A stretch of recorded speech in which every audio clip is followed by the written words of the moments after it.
Iyan ang tinatawag nilang Mendez Magic.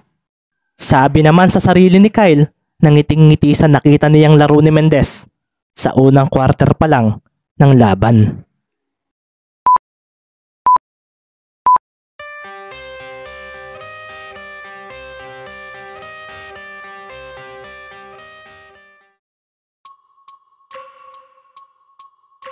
Kinben Book 6, Chapter 10.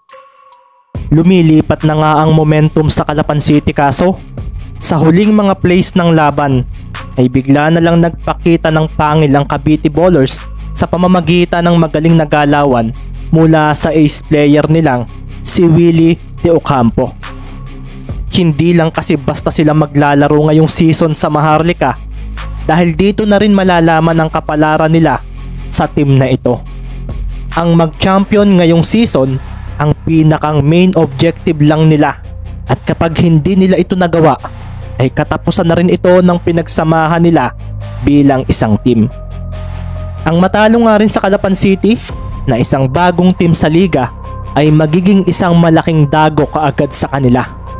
26-20 ang score at may natitir na lamang na 1 minuto at 20 segundo sa unang quarter ng laban. Masasabing hindi pa sa quarter na ito makikita kung sino ang tunay na dodomina sa laban kaso ang pagsisimula ng may magandang momentum ay isa sa magandang paraan para mapakita ng alinmang team kung sino ang may pag-asang manalo sa kanilang dalawa. Sa pagsambot nga ni Mendez sa bola ay napaatras na lang siya ng harangan agad siya ni Corona. Nakababa ang isang kamay nito at ang isa naman ay nakataas sa may balikat. Nakita nga rin ni Ricky ang kakaibang focus ngayon nito at ito ang nagbigay sa kanya ng delikadong pakiramdam. Napatingin nga rin siya sa kanyang mga kasamahan at nakita niyang bantay sarado silang lahat ngayon ng mga nakaputi ng jersey nilang mga kalaban. Isang full court defense ito at mukhang ayaw na raw ng mga taga Cavite na sila ay papuntusin pa. Akin na muna Ricky ang bola. Bulalas naman ni Carlo na bumigla ng takas mula kay Cantos. Napatingin naman doon si De Ocampo. Alam din niyang isa rin itong malaking banta sa kanila kung hindi nila ito mapipigilan. Si Ricky naman ay bumigla ng iwas kay Corona kaso dumikit ito sa kanya at talagang parang hindi siya binibigyan ng tsansa na makalayo basta. Napaseryoso tuloy si Ricky at dito nga ay napahawak siya sa bola at tumalon para ibato ito kay Ibanez. Nagtagumpay siya na pakawala ng bola ngunit napacheer ang mga taga Cavite nang lumitaw si Reyes at na-intercept iyon. Nakuha nga nito ang pasa ni Mendez na ikinahabol naman agad ni Ibanez. Kasunod nga noon na yung pagkawala ni Corona kay Mendez. Agad nga nitong itinaas ang kamay para sabihing ibalik ang bola at doon na nga napaseryoso ang mga manunood nang italang na ni Reyes ito papunta sa basket. Alanganin ang pwestuhan ni Mendez at sinubukan niyang labanan ng pag-abante ni Corona, subalit mas malakas ito sa kanya at parang ang lakas din ng determinasyon nito ngayon. Sa pagkakataong ito ay alam ni Ricky na hindi niya ito kayang sabayan kung kaya't lumayo na lang siya at doon na nga nasaksihan ng mga manonood ang alley-oop dunk ni Corona na nagpakawala sa malakas na cheer ng kanilang mga supporters. Nagkatinginan na nga lang sina Carlo at Ricky nang lumapag sa ibaba si Corona na agad din ngang dinikitan si Mendez. Bumalik nga uli sa 8 ang lamang ng Cavite Ballers, 28-20. Si Carlo nga ang naglabas ng bola at agad niyang ibinato ito kay Mover na nasa gitna na ng court. Dahil doon ay hindi na nga sila mahihirapang magtawid sa gitna. Si Ricky naman habang bumabalik sa side nila ay makikitang hinaharangan pa rin ni Corona. Ito ang gusto mo, kaya pinagbigyan kita. Sabi pa nga ni Mikey Corona na talagang hindi iiwanan ng kanyang binabantayang si Mendez. Napatango naman si Ricky at ginamit ang ibinigay na screen ni Ibanez sa kanya at pagkakita ni Mover sa ginawa niyang pagkat ay isang mabilis na pasa ang ginawa nito. Pagkasambot naman ni Mendez sa bola ay agad siyang umatake sa basket at sa pagtalo niya ay siya ring pagsabay sa kanya ni De Ocampo. Habang nasa ere nga ay binigla ni Mendez ng pagbaba ng bola ang kalaban at isang extra pass papunta sa kanyang kuya Marlon ang ginawa niya. Pagkahawak naman ni Marlon sa bola ay agad nga siyang humakbang ng isa at tumalon para ilagay ang bola sa basket. Dito na nga siya napaseryoso dahil sinupalpal siya ni Santiago at ang bola ay bumulusok pababa. Hindi ka na makakaulit sa akin. Bulalas pa nga ng sentro ng Cavite kay Magbuo sa sabay nilang paglapag.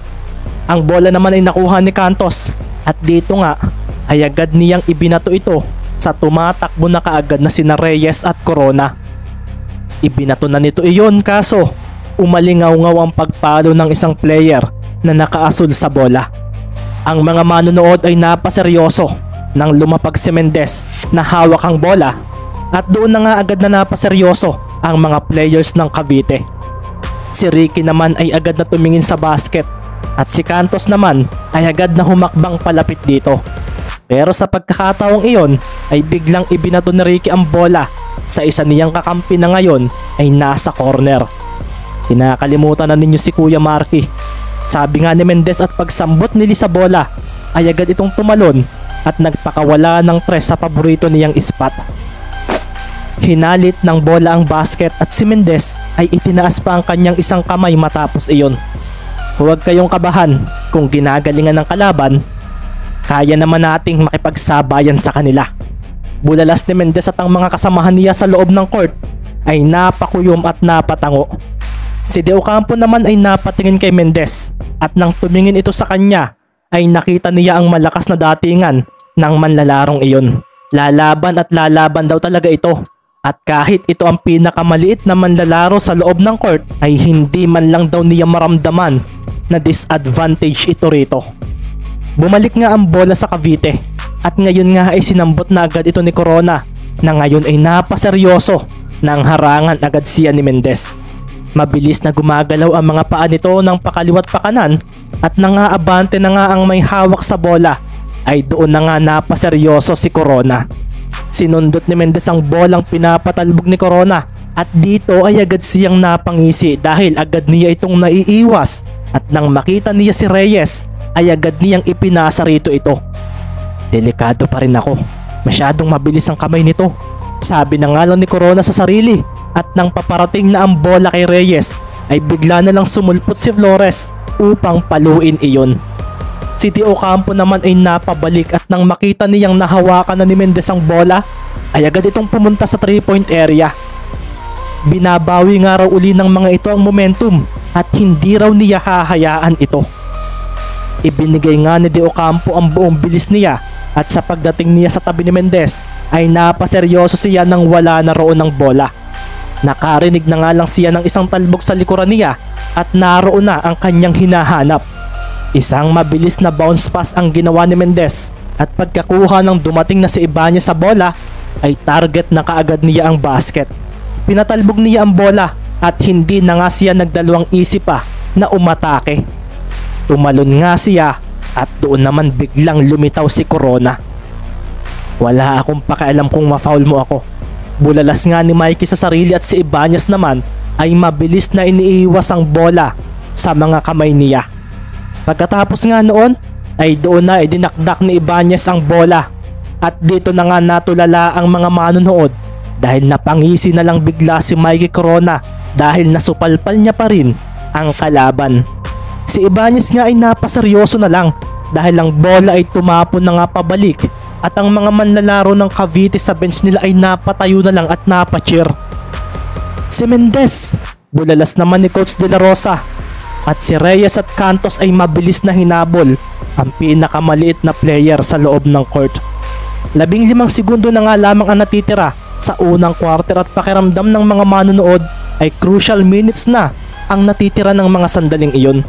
Si Ricky nga ay pinagdalawahan ni Cantos at Reyes sa may gilid at isang trap ang nangyari na nagpaseryoso kay Coach Isaiah. Kailangang maipasa ko ito, sabi naman ni Ricky sa kanyang sarili at pinilit nga niyang maipasa ang bola kaya dito na nga niya hinawakan ito. Ibinato niya ito sa sahig at doon naman biglang lumitaw si Marky Lee na agad na humarap sa basket at tumalon para sa isang jump shot. Asa ka pa, bulalas nga ni De Ocampo na buong lakas na sinupalpal ang tira ni Lee. Ang hininga ng mga manonood ay tila tumigil dahil sa mga nangyayaring iyon. Ang ganda raw ng depensa ng Cavite, ngunit sa kabila noon ay hindi naman nagpapatalo ang Kalapan sa pagkuha ng posibleng huling puntos nila sa quarter na ito. 7 segundo na nga lamang ang natitira sa unang quarter at sa Calapan City pa rin ang possession. Tatawag nga sana ng timeout si Coach Isaiah kaso napatingin siya sa galawan ng kanyang mga players na tila may pagkakaintindihan na kaagad. Dahil tuloy doon, kaya't hinayaan niya ang mga ito. Si Carlo Ibanez nga ang naging inbounder at makikita nga ang pagpunta ni Magbuo sa malapit sa basket. Si Mendez naman ay biglang ginamit ang screen mover at sa paglabas niya mula roon ay agad na ibinato ni Ibanez ang bola rito. Sasambutin na nga ni Mendez ang bola kaso lumitaw rin bigla si Reyes na nagawang mapalo ito. Napangiti na nga agad ito dahil hindi na raw makakapuntos ang kalaban kaso napaseryoso siya nang bigla siyang lampasan ni Mendez. Ang bilis nga noon at ang todong pagtakbo nito ang naging dahilan upang ang bola ay maabutan pa rin niya. 5, 4. Ang oras ay papaubos na at nang makuha ni Mendez ang bola ay agad siyang bumalik at tumalon para magpakawala ng isang malayong tres. Nang tumalon nga siya ay napaseryoso na lang siya nang lumitaw sina De Ocampo at Corona sa kanyang harapan para siya ay butaan. Ang taas nilang tumalon, sabi naman ni Mendez sa sarili, at kahit na ganoon ay pinakawalan pa rin niya ang bola dahil wala na siyang choice. Paglapag nga niya ay siya ring pagbagsak ng dalawang player sa landing spot niya na kung saan ay napasilbato pa ang referee at napaseryoso naman si Coach De La Rosa nang marinig iyon. Tumunog na nga rin ang buzzer habang ang bola ay nasa ere at dito nga ay maririnig ang katahimikan sa loob ng venue ng dahil doon. Si Mendez naman na nakaupo sa sahig ng court ay makikitang nakataas ang kanang kamay na nakakuyom na para bang alam niyang papasok ang bola sa ring.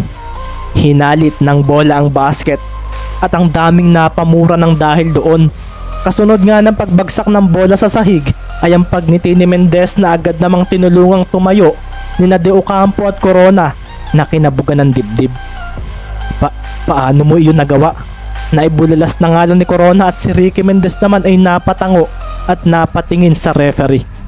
Practice, sagot ni Ricky at pagkatapos noon ay naglakad na nga siya para lampasan ang dalawang manlalaro ng kalaban.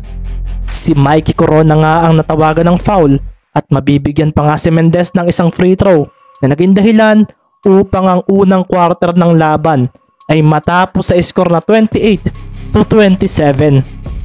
Isa na nga lang ang lamang ng Cavite Ballers. Nawala ang angas sa laro ni Corona at Reyes. Hindi ko yun nakita sa kanila. Sambit nga ni Kyrie at napangiti naman si Kyle sa likuran nito. Iyan ang tinatawag nilang Mendez Magic. Sabi naman sa sarili ni Kyle na ngiting-ngiti sa nakita niyang laro ni Mendez sa unang quarter pa lang ng laban. Ang larong ito nga ay napapanood ng buong bansa at maging ng mga Pinoy sa ibang bansa. Record high na nga ang number of views kapag pinagsama-sama ito. Nagawa nga nitong malampasan ng bilang ng views noong unang laban ng defending champion at mukhang tataas pa raw ito sa pagpapatuloy ng laro. First quarter best players: Ricky Mendez 9 points, 2 assists, 3 steals, 5 turnovers. Mover Flores 6 points. Marlon Magbuo 5 points, 1 assist, 4 rebounds, 1 block. Willie De Ocampo 10 points. JC Tenorio 2 points, 3 assists, 3 steals, 3 blocks. Mikey Corona 6 points, 1 assist, 2 steals, 1 block, 2 turnovers. Ibabalik na uli natin ang ating shoutout. Ito ay para sa mga members sa ating exclusive channel. Sa mga hindi pa member ng channel natin, para makapag-advance sa reading, i-click lang ninyo on join. Salamat. Shoutout kay Aaron Katabay, Ronald Esok, Mark Angelo Bibas, Carlo, Michael Upaw, Kuya MB, Kian Adlaw, Kenny Libuna, John Montialto, Ray Colocar, RJ Latumbo, Monmon, Mortar TV, Mas25, Ricky Oliveros, Mark Kevin Hermoso, Eric Lazaro, CODM Pro, Alexander Martin, Edmond Magalong, Norhamin Sultan, Cordova Loy, John Carl Satumbaga, Aizen, Avrien Liin, Harrison Ramiscal, Joseph Martinez Canel at kay KL TV.